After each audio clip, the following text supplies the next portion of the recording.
दूसरे दिन जब जंकुक बाहर निकला तब किम उसके दादाजी से बातें कर रहा था। तो जंकुक को अंदर से थोड़ा थोड़ा रिलीफ मिला कि अच्छा हुआ कि किम तुरंत ही नहीं चला गया। मतलब कि कल रात जो हुआ उस वजह से किम गुस्सा करके नहीं गया, यहीं पर रहा।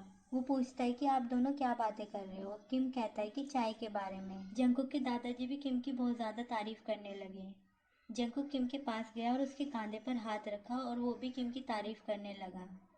लेकिन किम उसे ज़्यादा भाव नहीं देता तो जंकुक थोड़ा सा ऑकवर्ड फील करने लगा। फिर लंच के बाद वो दोनों वापस जाने वाले थे तो जंकुक किम के रूम में आकर उससे पूछता है कि तुमने पैकिंग कर ली ताकि हम वापस जा सके। किम ने तो पहले ही पैकिंग कर ली थी। वो तो बिना जंकुक को देखे सीधा सीधा अपना बैग लेकर जाने लगा और वो कार में भी उसके पास वाली सीट पर नहीं बैठा, वो आगे वाली सीट पर जाकर बैठ गया। अभी वो किम को कुछ भी नहीं कह सकता तो उसने शायद अपना गुस्सा ड्राइवर पर निकाला होगा।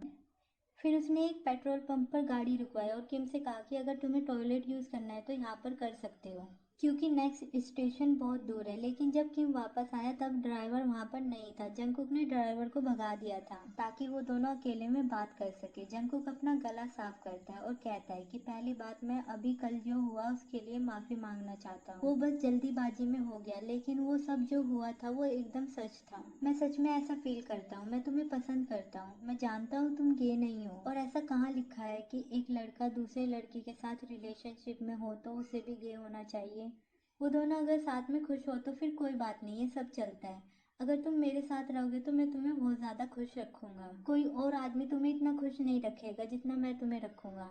तो क्यों ना तुम मुझे एक मौका दो, प्लीज़ तुरंत ही मुझे रिजेक्ट मत कर देना। किम सोचता है कि उसका एटीट्यूड तो फीमेल स्टार का पीछा करने वाले प्रिंस जैसा है। मैंने उसे पीटा नहीं, उसे इस बात का शुक्र मनाना चाहिए। और मैंने कभी भी इस तरीके से किसी दूसरे पर्सन को कन्फेस करते हुए नहीं देखा, ये कितना अजीब है। और वो कहता है कि जंकुक भाई, आप तो एकदम ही करेक्टरलेस इंसान हो, आपको मेरे साथ एक भाई जैसा व्यवहार करना चाहिए।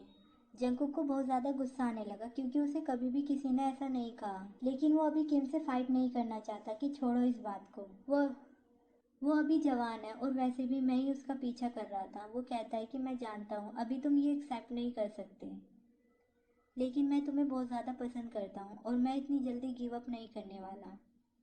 कि मुझे गुस्से में कुछ कहने वाला था लेकिन जैकब ने हाथ का इशारा करके उसे रोक दिया और कहता है कि चलो पहले मैं तुमसे एक सवाल पूछता हूँ, क्या तुम रिजाइन करने की सोच रहे हो।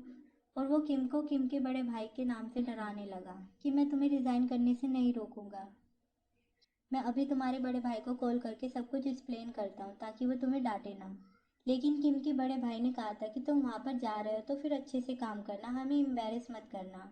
जंकुक अंदर से ही कॉन्फिडेंस था कि वो आधे रास्ते में जॉब नहीं छोड़ेगा, वो रिजाइन नहीं करेगा। और वो किम के बड़े भाई का नाम लेकर उसे डरा भी रहा था।